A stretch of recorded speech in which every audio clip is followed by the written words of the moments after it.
അല്ല, ഇതെന്താ ശരവണന്റെ കയ്യില്? ഇത് കത്തിയമ്മ.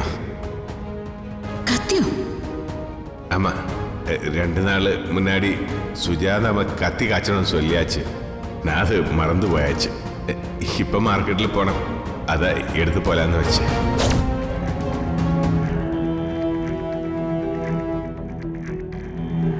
ശരവണന്റെ അപ്പോഴത്തെ ഭാവം അത്ര നന്നായിരുന്നില്ല.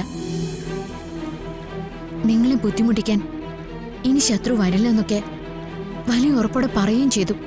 അമ്മ, ഇങ്ങ ഞാൻ ഇരിക്കുമ്പോൾ എവനാവത് സുജാതയമ്മ എണ്ണ ചെയ്യ മുടിയും. அப்படி நடந்தா சரவணன் உயிரோடு இருக்காதம்மா. இப்ப இருக்கிற எல்லா பிரச்சனையும் முடிய போறது, சீக்கிரம் முடிய போறது. நிம்மதியாயிருமா.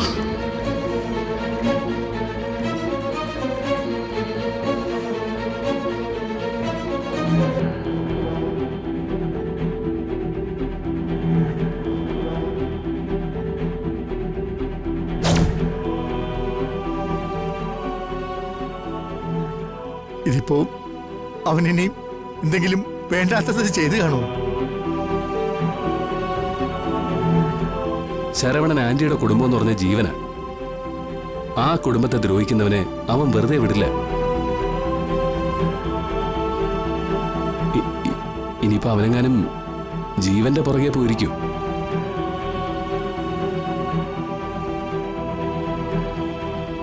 സദാനന്ദേട്ടനെ അവൻ കൊന്നത് ശരവണനാണല്ലോ നമ്മളോട് പറഞ്ഞത്. അതിന്റെ വൈരാഗ്യം ശരവണനോട് ജീവന്റെ മനസ്സിലുണ്ട്. അയ്യോ ഈശ്വര, അവൻ അങ്ങോട്ട് തന്നെ ആയിരിക്കോ പോയത്?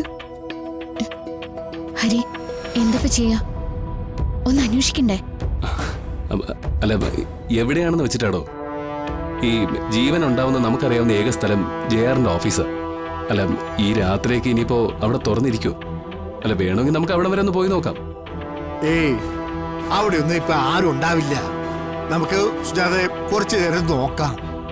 എന്നിട്ടും കണ്ടില്ലെങ്കിൽ വണ്ടിയെടുത്ത് പുറത്തു പോയി നോക്കാം. എല്ലാം കൂടി കേട്ടിട്ട് എനിക്ക് പേടിയാവുന്നു. അത്രയ്ക്ക് പ്രിയപ്പെട്ടവനാ എനിക്ക് ശരവണൻ.